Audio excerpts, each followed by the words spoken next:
welcome back to my YouTube channel. Champions League was so good this morning for me. For people, it was at night time. For Australians, it's in the morning, 7 a.m. most of the games.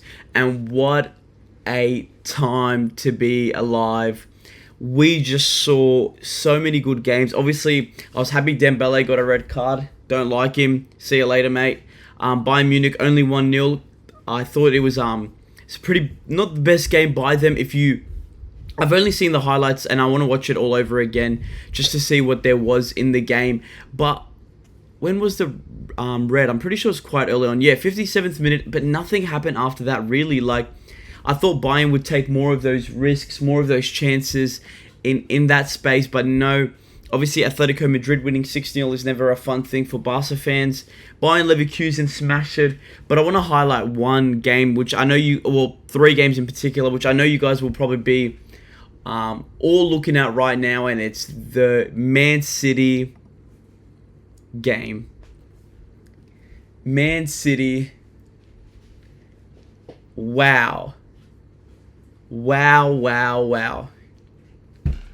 And I want to talk about a couple of things and a couple of plays. Firstly.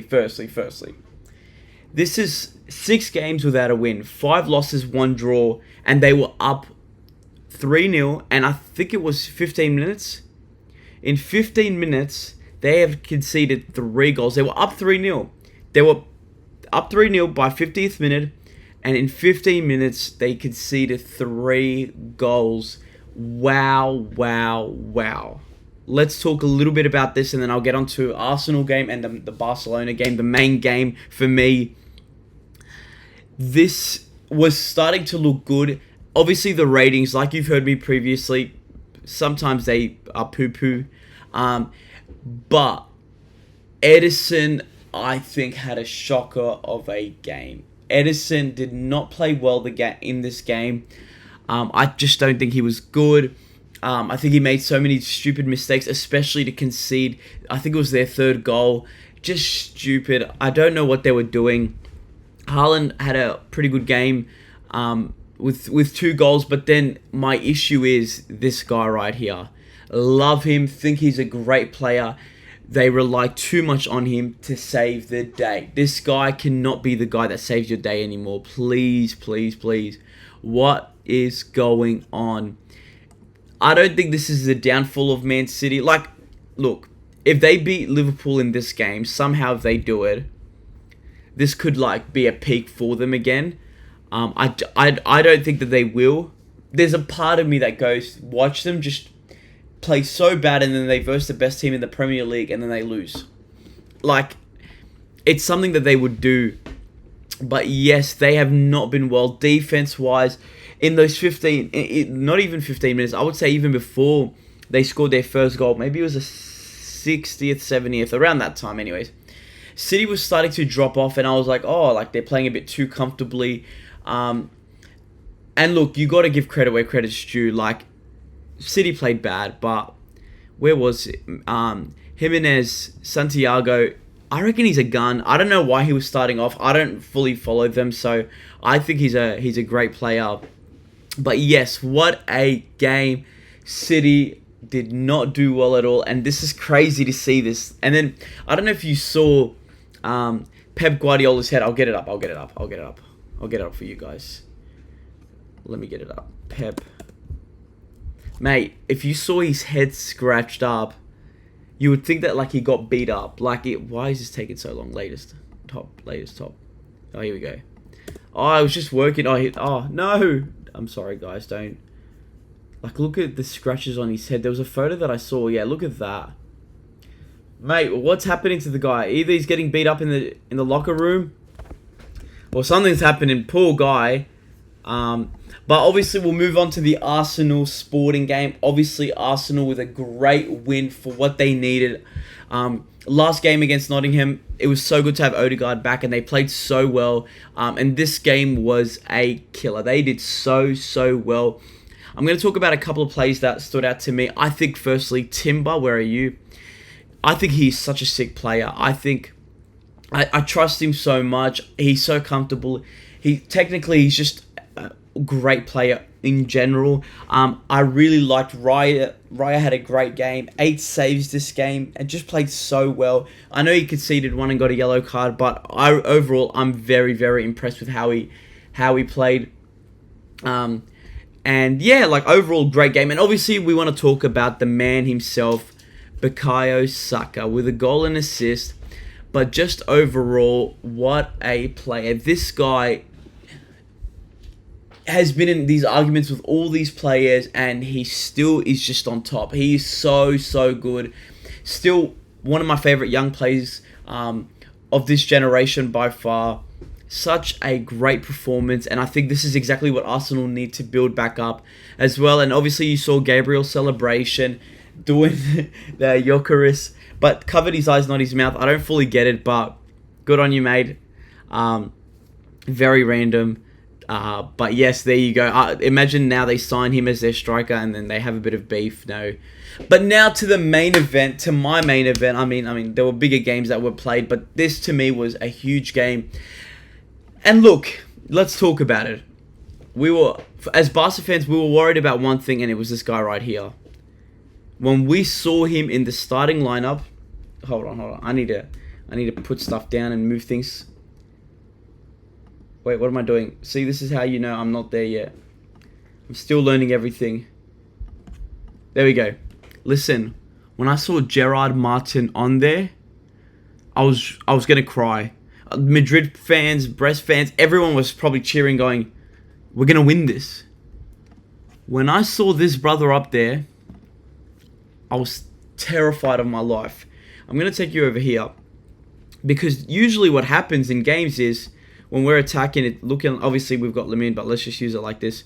We're playing like this, and then when we lose the ball, our team is holding the line real well. Like they're more like this, I would say, more like that. This brother's like over here with the keeper, so then that's been the issue, is we haven't been able to play the high line because, well, we have been, but this guy is always just shocking, and obviously I want to champion him because I think the disrespect, firstly, is a little bit deserved because he has been shocking. Like, we can't not talk about that. He's been shocking. But today, he did his part well. Now, dribbling-wise, he scares me. The way he takes risks scares me, but today he did well. I think he did all that he could do, and I think, is that enough? I don't think so. I still reckon we need to sign a backup left back or someone to compete with Balde, especially Balde gets injured more and more. But I just don't think this guy is the guy that you want in your Champions League against a Liverpool or I would say City, but yeah, I mean, still, even with most of the teams, you don't want him as your main left back. But again, got to give him credit. And I saw a stat this season, he's had more assists than Arda-Güler, Camavinga, and Tchouameni. But anyways, not that he's better than them. I just thought it was hilarious. And he's also had more assists in this season. He's had 2, and Ferland Mendy, I think he's had 1 in the last 2 seasons. So there you go. Look, he's better than Ferland Mendy in some ways. I want to highlight Lewandowski getting 101 goals. One of the top 3 players to hit that. So well done. What a player. What a baller. I think he's still phenomenal. I think obviously he needs someone to take that position off him next season, and he's more of a backup or more of a rotation sort of style. But what a player. What a player. I don't think it was Rafinha's best game either. I think he took too many risky shots at times when he could have just passed it to Koundé. But, hey, look, sometimes in games you got to take risks, and I reckon he did that, and he did that well. Look, who cares? Like, no, it's not that he let the game go. I think he probably took more risks because he knew that we might have won this, and not that you should at times. But hey, he did the job. We won the game. Olmo, I wouldn't say it was one of his best games, but he had a great game. Iñaki Peña, I would say did well. How many saves did he end up getting? Oh, no saves. There you go. So look, did what he could. Came out a lot, which was good. He's a great sweeper keeper. I reckon he's a great. Good. Let's change the wording. Sorry. Apologize. Fermin Lopez. Now, this guy, I think it's hard because I like him a lot. I think though when we sign a left back, that if Rafinha or Lamine is not there, that new play can play there instead of Firmin, because I think with Firmin he's way better there. I think Olmo can play. I would say Olmo can play a little bit better there than Firmin, but obviously we're playing like this, and I think Firmin needs to be that guy. He's a bit like an attacking mid poacher. Like he'll just come out of nowhere and do something. And I think on the left wing he probably struggled a little bit more than when you've obviously got your Rafinha there, Lamine there, and Olmo there, and Olmo swaps with Firmin. Firmin comes in, great player there. Casado, I think great game, a bit of a quiet one, but again, you don't need a 10 out of 10 every game. I would say he still was a top. Now this guy was our man of the match. I don't fully agree. As in, no, don't get me wrong. He was probably my second person as man of the match. Kubarasi is so good. Like it's scary to say that the 17-year-old is playing with this much consistency week in, week out. Like, and I'm not exaggerating that. This guy has been absolutely brilliant. Absolutely brilliant. And my man of the match, and I think a lot of you guys would agree, is Pedri. This guy is a 10 out of 10. And I'm not saying, like, if you talk about GA, like, whatever, this guy, to me, is the greatest midfielder right now. Right now, I think he's the best midfielder.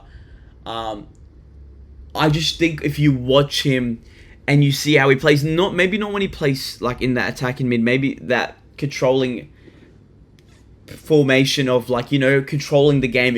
If you don't know what to do, you give it to him, he'll find a way, he'll create the creativity. That's why when we see him, Olmo, Rafinha, and Lamine playing, it brings peace to my soul, because this guy will destroy you, and these guys will create the chances and take shots. Pedri is the guy that is creative. He controls it. His technique is unmatched. The way he runs around, plays. And there was a moment in the game, I think it was the center mid. What was his name? I'm pretty sure it was him. It was this guy right here. Where is he? Kamara.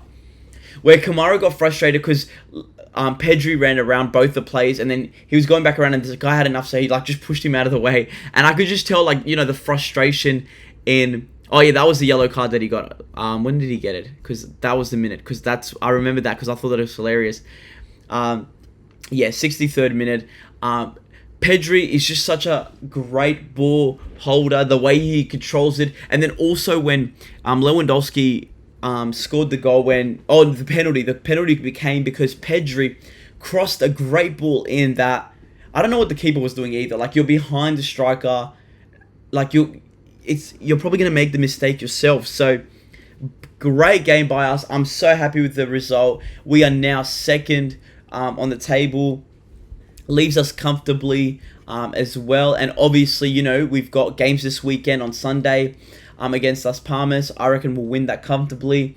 But hey, tomorrow, another big game.